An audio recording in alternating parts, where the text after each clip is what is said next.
Now, from the Ford Sports Desk, KOMU 8 Sports. Football is in the air, and 2 weeks from tonight, we will be giving you highlights from our Missouri Tigers taking on the South Dakota State Jackrabbits. While we anxiously await the first game of the season, the team is putting in time at training camp. Today, the Tigers put on their second fall scrimmage to show fans a taste of what to expect this season.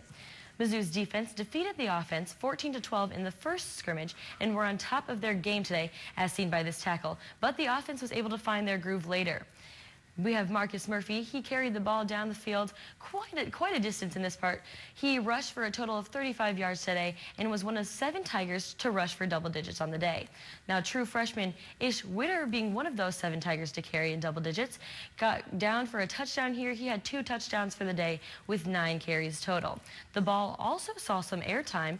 Madi was 8 for 20 on the day, but here Eddie Prince tosses it to tight end Jason Reese for the touchdown. After a slow start, the offense would go on to win 11-9, evening the scrimmages at 1 apiece for offense and defense. Now, KOMU 8's own Eric Kelly was at today's scrimmage and explains how the final score may be a little misleading on how the teams looked today. Another fall scrimmage and another dominating performance for the Missouri Tigers defense as they force multiple turnovers, which players and coaches agree is a great sign heading into this season. It's very good. As a defensive unit, period, we preach takeaways. That's what we want to do every day that we come out here and play football. So as a defensive line, just us attacking, the offensive line and the quarterback and just giving those guys, and those guys giving us a chance to, get to the quarterback is definitely cohesive. Turnovers and turnover ratio working together, is the most important thing to get that on our side. And, if you're top 10 in the nation, as we were a year ago, you're going to win 2 more games for sure because of it.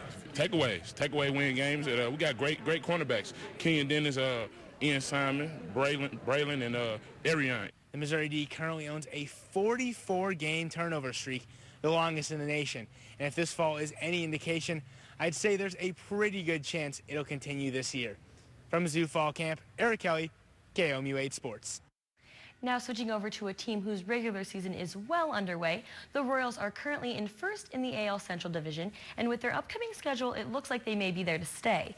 8 of their last 11 series of the season comes against teams with sub-500 records, including their current 3-game set against the Minnesota Twins, who have the 3rd worst record in the American League. Nori Aoki and the Royals were looking to add another win to their column tonight. Top of the 4th inning, Aoki looks to steal third base. Kurt Suzuki tries to throw him out, but it's a wild throw, ends up bringing Aoki in.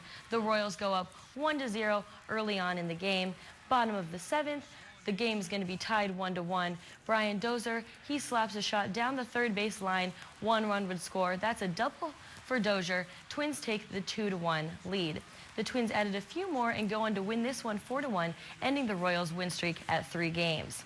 And the St. Louis Cardinals were also in action tonight against the San Diego Padres. Top of the 2nd, runners on the corner. Matt Carpenter hits a shallow ball to left, but the center fielder couldn't come up with the play. 2 runs would score. Cards grab an early lead and go up 4-0. Then later in the top of the 7th, the Cards will be up 5-4, able to add 1 more, but then Kevin Seagrass on the mound with the bases loaded for the Padres. Jed Jerko hits a grand slam, hits it all the way to the wall, puts the Padres up 8-4, excuse me. And still 8-5 in the top of the 7th. They're currently in a rain delay at Busch Stadium. And that's all we've got for sports. And we're just going to kick to break.